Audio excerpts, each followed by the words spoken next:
Selamat pagi dan salam sejahtera seucapkan bertotal dan akan sekarang kami daripada kumpulan yang akan membentangkan tentang tajuk Triple Helix atau Quadruple Helix. Sebelum ini saya ingin memperkenalkan ahli kumpulan kami iaitu saya sendiri Sharon Goyinci bersama dengan Siti Nur Atira, Nur Mahera, Muhammad Farhan, Sylvester Wilfred Ami Afifi dan juga Nur Han Senatu.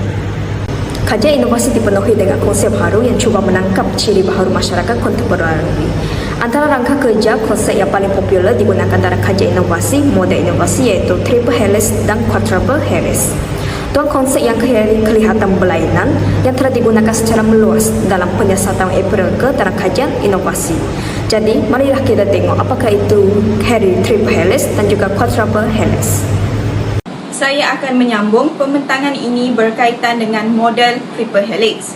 Menurut Escovic dan Ledersdorf, Triple Helix merupakan sebuah model yang telah dicipta untuk mengkaji ekonomi berasaskan pengetahuan. Idea utama bagi model ini adalah interaksi antara universiti, industri dan juga kerajaan yang telah menjadi kunci kepada inovasi dan pertumbuhan serta ekonomi berasaskan pengetahuan. Dalam usaha membangunkan model ini, Escovic dan juga Ledersdorf telah mengambil kira beberapa pandangan daripada pelbagai sudut disiplin, antaranya adalah seperti ekonomi, evolusi, sosial sains dan teknologi, sosiologi pendidikan tinggi dan analisis dasar dengan perspektif penilaian. Rasional bagi model Triple Helix ini yang pertama adalah hubungan kompleks antara pelbagai pemain dalam inovasi serantau telah diwujudkan mengikut geometri sosial interaksi triadik Simmel. Yang kedua pula ialah mekanisme interaksi Triple Helix ialah mengambil peranan yang lain. Rasional yang seterusnya ialah perkembangannya merupakan satu proses evolusi, akan tetapi ianya perlu distrukturkan ataupun diselaraskan semula. Yang keempat, interaksi Triple Helix memerlukan penyepaduan kedua-dua koordinasi iaitu dari atas ke bawah dan juga dari bawah ke atas. Rasional yang terakhir bagi model Triple Helix ini ialah model ini dibolehkan sama ada oleh keadaan yang ketara maupun tidak ketara. Walaupun model Triple Helix ini telah mendapat populariti selama 26 tahun sejak ia dicadangkan, namun ia juga telah dikritik, terutamanya berkaitan dengan 3 faktor berikut. Yang pertama, berkenaan asas teori model memerlukan pengukuhan. Kedua, Triple Helix adalah model yang tidak sensitif kepada persekitaran kontekstual. Dan yang ketiga adalah faktor baharu dan kompleks yang muncul semasa transformasi masyarakat belum dipertimbangkan sepenuhnya. Itu sahaja pembentangan daripada saya. Saya serahkan kepada pembentang seterusnya. Terima kasih. Baiklah, seterusnya saya akan membentangkan bahagian Quadruple Helix model ataupun model Quadruple Helix. Model Quadruple Helix merupakan penambahbaikan bagi model Triple Helix. Menurut Yawson, model Triple Helix tidak memasukkan elemen penting iaitu masyarakat. Oleh itu, model Quadruple Helix telah dibangunkan oleh Kerianis dan Campbell untuk mengkonseptualisasikan masyarakat pada abad ke-21. Quadruple Helix ialah satu interaksi antara universiti, industri, kerajaan dan masyarakat ataupun komuniti. Kerianis dan Campbell membangunkan model Quadruple Helix dengan menambah helix yang keempat yang ditakrifkan sebagai masyarakat awam dan sivil berasaskan media dan budaya.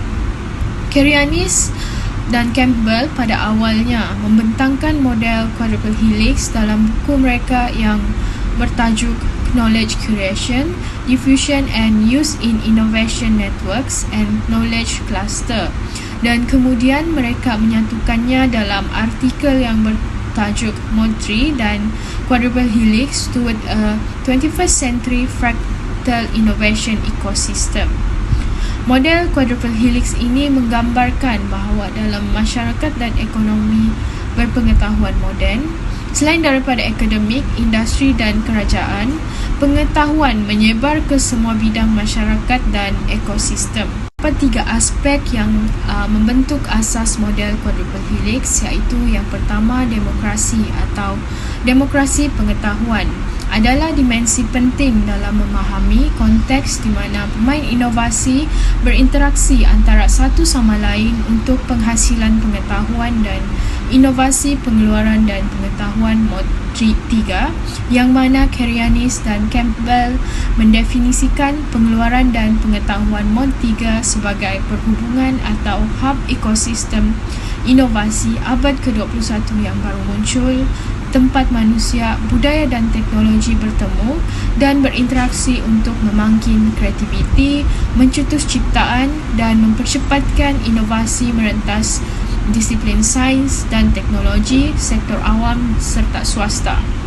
Ketiga, interaksi quadruple helix berlaku dalam ekosistem inovasi yang berkonsepkan pendekatan analisis sistem. Kritikan mengenai quadruple helix telah dimulai oleh Ledersdorf dan Edskowitz.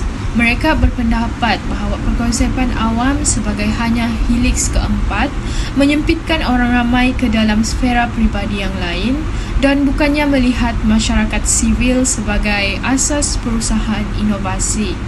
Seterusnya, Ledersdorf menganggap masyarakat sivil sebagai helix tambahan adalah bermasalah kerana ia tidak mempunyai ciri-ciri yang sama seperti universiti, industri dan kerajaan.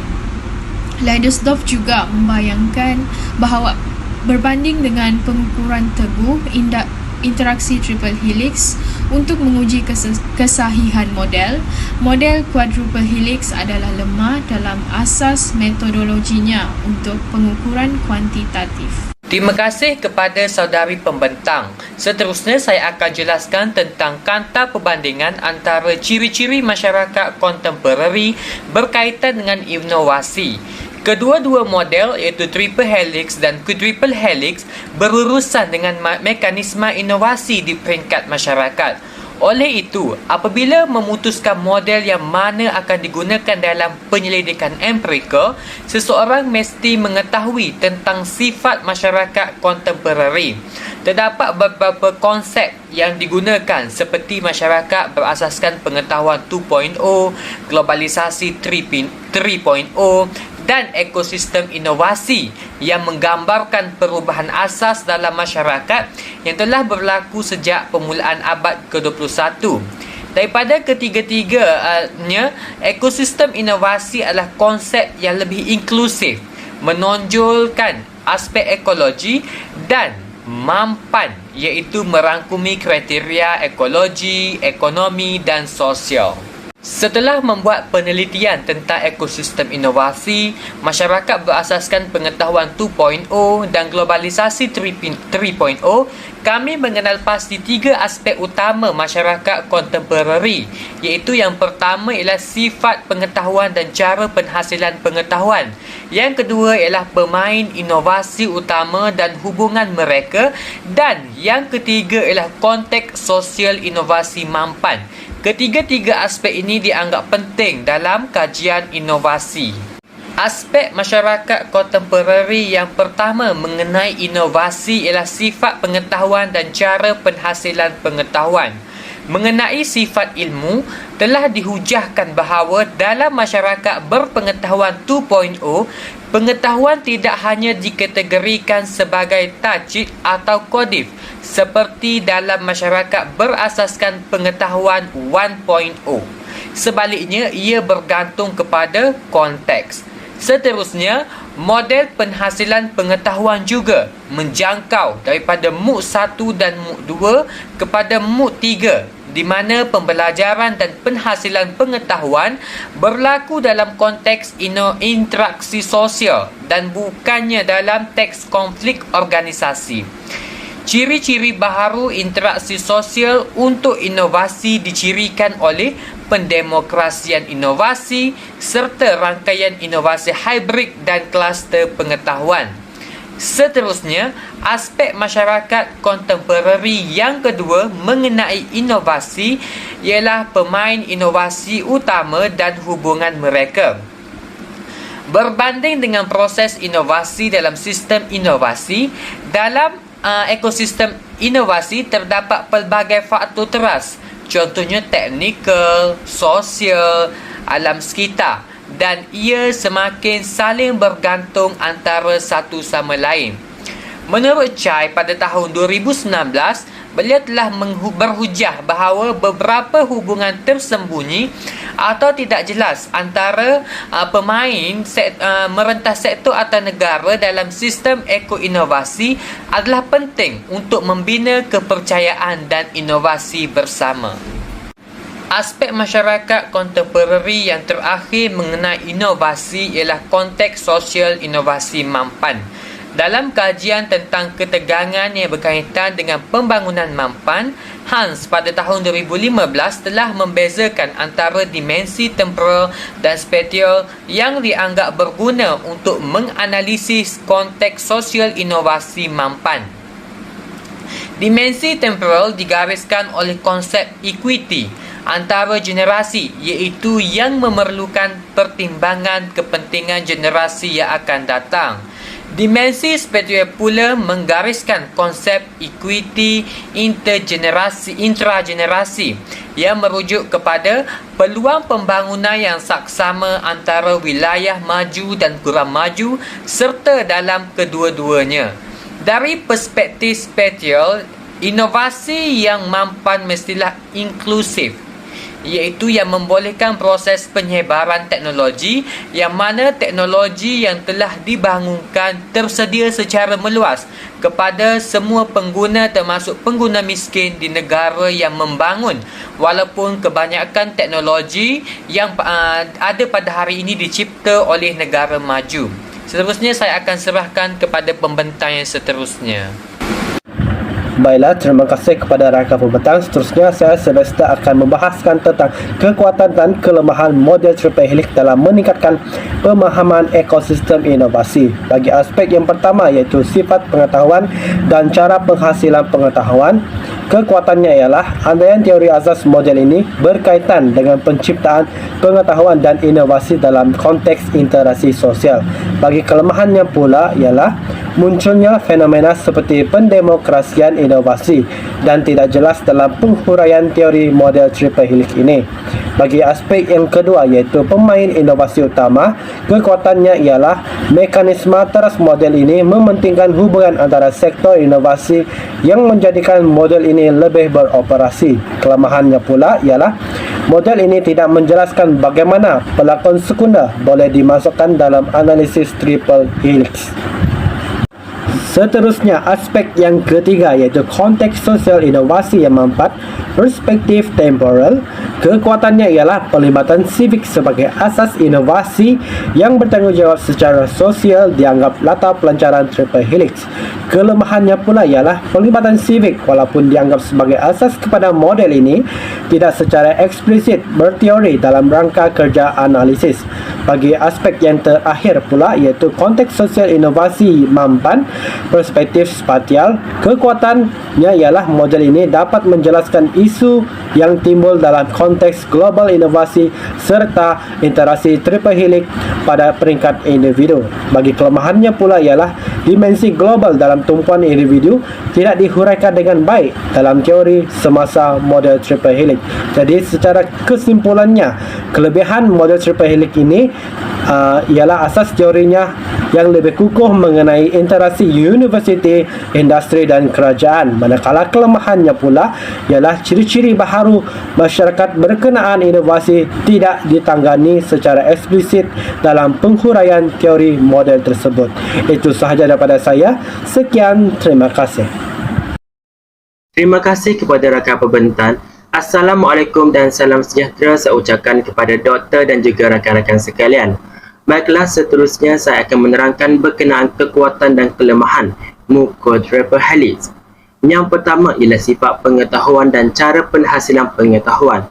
Penghasilan pengetahuan MOOC 3 kini berlaku dalam konteks interaksi sosial dan bukannya dalam konteks organisasi. Kekuatannya ialah sistem penghasilan pengetahuan MOOC 3 dikonsepkan sebagai asas kepada model helix 4.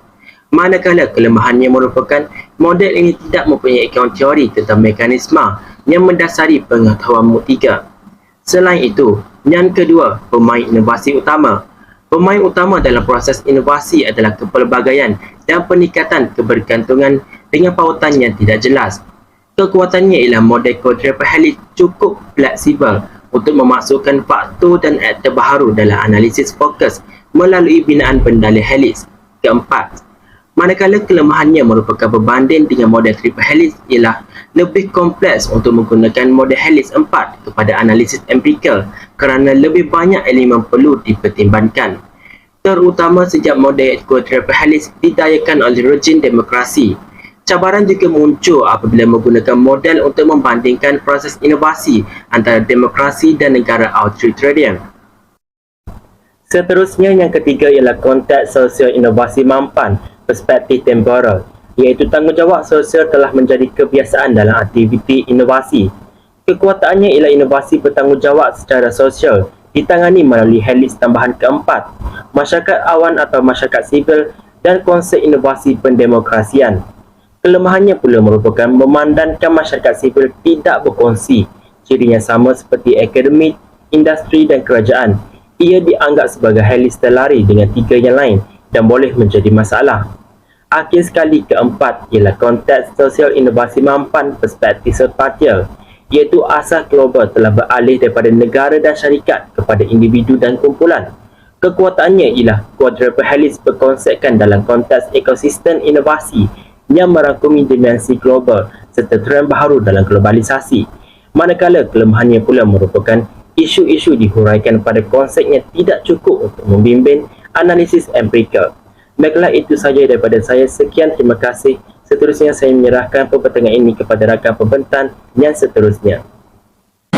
Terima kasih kepada rakan pembentang. Saya akan meneruskan pembentangan ini dengan pandangan daripada model triple helix dan quadruple helix.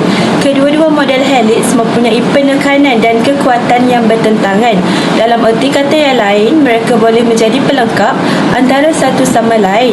Oleh itu, gabungan kedua-dua model mempunyai potensi untuk menawarkan rangka kerja analisis yang berguna untuk lebih memahami mekanisme proses inovasi dalam masyarakat kontemporari. Walau bagaimanapun, terdapat pandangan berbeza bagi kedua-dua model ini. Model triple helix merupakan komponen utama dalam proses inovasi, iaitu mampan dalam masyarakat kontemporari termasuklah universiti, industri dan kerajaan. Model ini juga mempunyai prinsip interaksi triad antara helix primer, iaitu untuk memastikan kerja-kerja analisis mudah dilaksanakan. Mekanisme yang mendasari interaksi triple helix boleh mengukuhkan asas teoretikal dan memahami proses inovasi yang mampan. Manakala pandangan model quadruple helix pula menyediakan rangka kerja konseptual yang agak longgar untuk kefleksibelannya dalam membawa elemen yang berbeza, dan model ini menjadi terlalu rumit untuk dioperasikan dalam analisis empirikal. Dalam masa yang sama, model ini membantu dalam memasukkan elemen baharu dalam proses inovasi, dan pelibatan sivil juga merupakan isu yang muncul dalam masyarakat kontemporari yang berhubung dengan inovasi mampan. Itu sahaja daripada saya. Saya serahkan kepada pembentang seterusnya. Jadi secara kesimpulannya, triple helix dan quadruple helix masing-masing ada konsep yang berlainan, kebaikan dan kelemahan yang sendiri. Jadi boleh jadikan itu sebagai pelengkap antara satu sama lain, di mana kedua-dua kelebihan satu model mungkin menembus kelemahan model yang lain. Memandangkan kedua-dua model berbeza dalam perspektif mereka tentang apakah pemain utama, inovasi utama dan cara mereka berinteraksi. Jadi memilih satu daripada yang lain bergantung pada tetapan empirikal tertentu dan subjek utama yang akan disiasat. Itu saja daripada kumpulan kami. Sekian, terima kasih.